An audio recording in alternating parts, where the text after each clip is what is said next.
Chapter 24. Child Burger. Ha, ha, ha, said Bert, not laughing. He paced towards Zoe, his nose twitching in her direction. Now Zoe was afraid that, like the rats, she too was in mortal danger. Come out, little girl, shouted the man. I could smell you in the van. I have an extremely strong sense of smell for rats and for children. Zoe rolled out from under the van and ran to the door of the warehouse, which she could see from here was shut and locked. Bert must have closed it after driving in. The cruel man walked slowly behind her. That Bert didn't bother to run made him all the more terrifying. He knew she was trapped. Zoe looked over at the cages of rats. There must be thousands of the poor creatures stacked up in there. How on earth would she find Armitage among them? She would just have to set them all free. However, right now, the prodigious rat killer was striding towards her, his nose twitching more and more feverishly with each step. Not taking her eyes off him, Zoe felt her way along the wall to the huge sliding door and started fumbling with the padlock, desperate to escape. Get away from me, she shouted desperately, her fingers fumbling even more frantically to open the door. Or what? Wheezed Bert, edging closer and closer. He was so close now she could smell him. Or I'll tell everyone what you're doing here, turning rats into burgers. No, you won't. Yes, I will. No, you won't. Yes, I will. Yes, you will, said Bert. No, I won't. Ha, said Bert. Got you.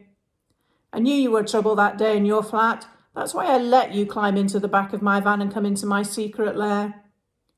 You knew I was there all along? Oh yes, I could smell you, and now I'm going to turn you into a burger. That's what evil children get for sticking their little noses in other people's business.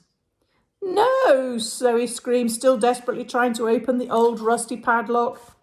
The key was still in it, but it was so stiff that try as she might, it just wouldn't turn.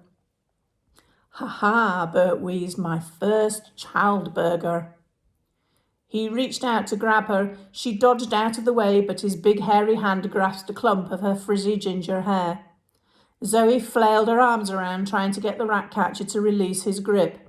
Now his other hand had slammed down onto her shoulder and was holding it tightly. Zoe slapped him hard across the face, and his dark glasses flew into the air and onto the ground. No, shouted Bert. Zoe looked up at his eyes, but they weren't there. Where his eyes should have been, Bert had two empty, blacker-than-black sockets in his face. Ah, screamed Zoe in terror, you have no eyes. Yes, child, I'm completely blind. But you don't have a dog or a white stick or anything. Don't need them, said Bert proudly. I've this. He tapped his nose. This is why I'm the greatest rat catcher in the world, even of all time. Zoe stopped struggling for a moment. She was frozen in terror. What? Why? Because I have no eyes, my dear. I have developed an acute sense of smell. I can smell a rat from miles away, especially a cute little baby one like yours. But you drive a van, spluttered Zoe. You can't drive if you're blind. Bert smiled, showing off his filthy false teeth. It's perfectly easy to drive with no eyes. I just follow my nose. You'll kill somebody. In the whole 25 years since I've been driving, I've only run over 59 people. 59? I know, it's nothing. Some I had to reverse over to finish them off, of course. Murderer. Yes, but if you don't declare them, the insurance company lets you keep your no-claims bonus.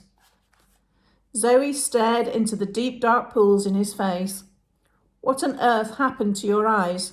She knew that some people were born blind, of course, but Bert actually had no eyes at all. Many years ago, I used to work in an animal laboratory, began Bert. A what? Interrupted Zoe. Doing experiments on animals and that for medical research. But I used to stay up late and do my own experiments. Like what? Asked Zoe, feeling sure the answer would be something grisly. Pulling wings off daddy long legs, stapling cats' tails to the floor, hanging bunny rabbits on a clothesline by their ears. Just a bit of fun. Fun? Yes, fun. You're sick. I know, said Bert proudly. But that doesn't explain why you have no eyes. Be patient, child. One night I stayed very late at the laboratory. It was my birthday, and as a special treat, I'd planned to dunk a rat in a bath of acid. No! But before I could dip the little thing in the liquid, the vile creature bit my hand. Hard. The same hand I was using to hold the dish of acid. The bite made me flick my hand in pain, and the acid flew up into my eyes, burning them out of their sockets. Zoe was speechless with the horror of it all. Ever since then, continued Bert, I've pulverised every rat I could get my hands on, and know I'll do the same to you since you stuck your nose in my business, like a little rat yourself. Zoe thought for a moment. Well, she said defiantly, it seems to me like you've just got your just desserts. No, no, no, my dear, said Bert. On the contrary, I'm going to get my dessert just now, when I eat you.